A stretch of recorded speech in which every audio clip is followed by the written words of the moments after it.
Эми бул жакта дагы ошо жеп ичүү менен байланыштуу болгон маселе дарылар. Мына көп эле адамдар сурайт. Дары ичсе болобу? Орозо учурунда орозо карматып дары ичсе болобу дейт. Бул тууралуу биз мына билишибиз керек. Эми дарылар деп айтып атканда эми биринчиден уколдор, ийне саюу боюнча.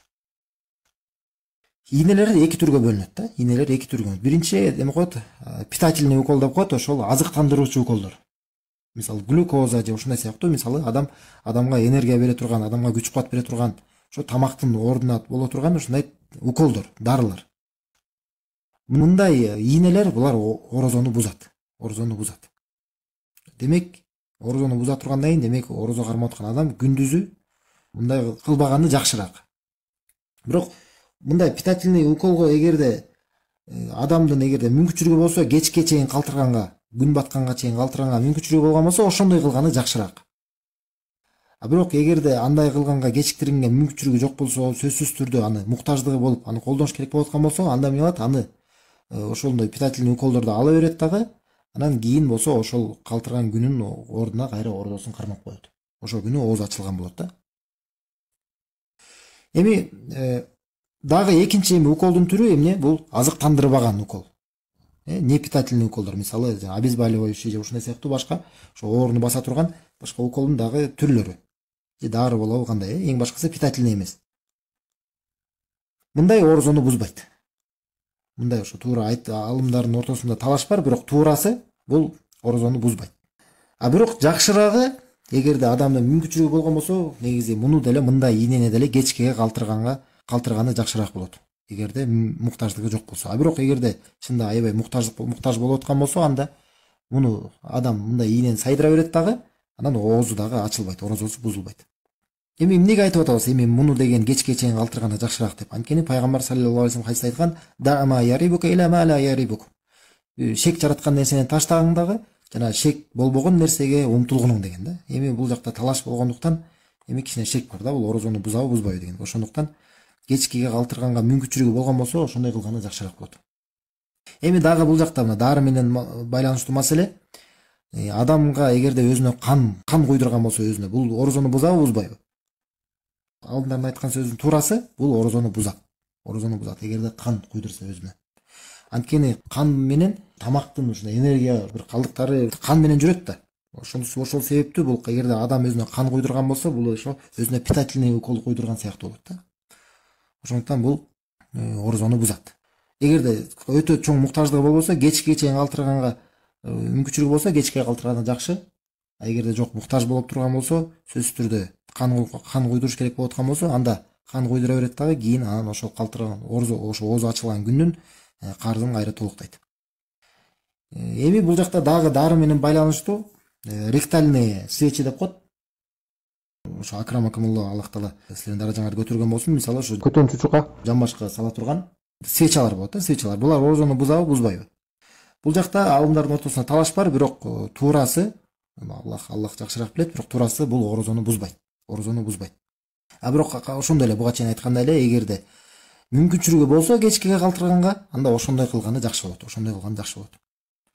Анан бул жакта дагы каплелер бар. Мисалы, мурунга тамызган, анан кулакка, анан көзгө тамызган каплелер бар да, тамчылар, дарылар да, тамызган. Булар ошо 3 түрү бар. Демек, биринчиси мурунга тамызган ошол тамчылар, дарылар. Мындай мурунга тамызган дарылар, мурунга тамызыла турган болсо, бул орозону бузат. Орозону бузат, мурунга тамызылган болсо. Анткени мурун менен ошо ооздун, кийинки киртектин ошол байланышы түз, байланышы белгилүү. Ошондуктан эгерде адамдын мүмкүнчүлүгү болгон болсо, кечкеге калтырганга, ооз ачык кезде колдонгонго ошондой кылганы жакшыраак. Ошондой кылганы жакшыраак. Эми бул эмнеге орозону бузат? Эмнеге орозону бузат? Анткени пайгамбар саллаллаху алейхи вассалам ошо имам Муслимде келген хадисте келгенде мынтип айткан да: "Вабалик фил истиншак илля ан такуна саиман" деген. Ошол дара талап атканда мурнуңду чимкиргенде жакшыраак сууну киргизгениң деген да, жакшыраак сууну киргизип ошентип жугунуң, эгерде орозо кармап аткан эле болбосоң деген да. Эгерде орозо кармап аткан болсоң, анда андай кылба деген.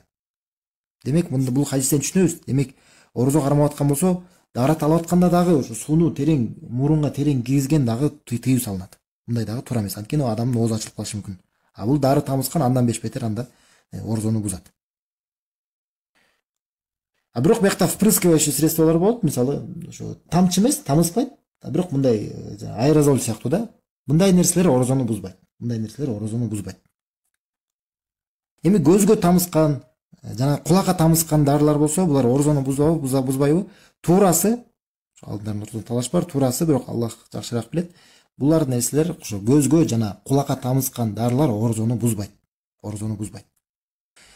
А кээбирде мынтип сурашат да, мен көзгө дары тамыздым дагы, анан тамагымда ошону ачуусун сездим дейт да, дарынын ачуусун сездим дейт. Эмне деп айтабыз? Көзгө тамызгандан кийин, кулакка тамызгандан кийин ошол дарынын ачуусун тамагында сезген болсо дагы, бул орозону бузбайт. Орозону бузбайт. Эми адамдар эмнеге түшүндүрүп берет? Анткени көз жана кулак бул деген адам тамак жечүү жерлери эмес дейт. Ким көрдү дейт качан адам көзү менен же тамагы же кулагы менен тамак ичкен дейт да. Ошондуктан адам тамагында анын ошо дарынын даамын сезген болсо дагы мунун оозу ачылбайт, орозосу бузулбайт. А бирок жакшыраагы мында деле бул дарылар деле эмне? Жакшыраагы күн баткандан кийин колдонгону жакшыраак. Жана бул жакта дагы айта кетиш керек, жанагы тамакка сепкен спрейлер тууралуу биз сөз кылган болчубуз. Тамакка мисалы тамагы ооруп атканда ангинагабы же ушундай. Булар эки түргө бөлүнөт да. Кээ бир түрлөр бар. Мисалы жана астматиктер дем албай атканда өзүнө колдоно турган, ошо астматиктер колдоно турган средстволор, булар деген орозону бузбайт. Анткени булар ошол өзүнө оозуна сепкенде бул дароо эле адамдын деген ошол өпкөсүнө кирип кетет да, өпкөсүнө кирбейт. Бул деген ашказанга кирбейт.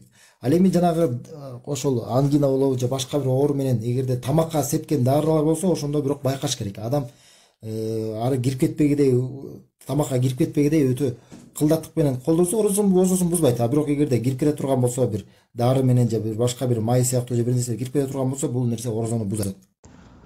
Ошондой эле дагы бул жакка байланыштуу, адам эгерде тишин дарыласа, бул орозону бузбайт.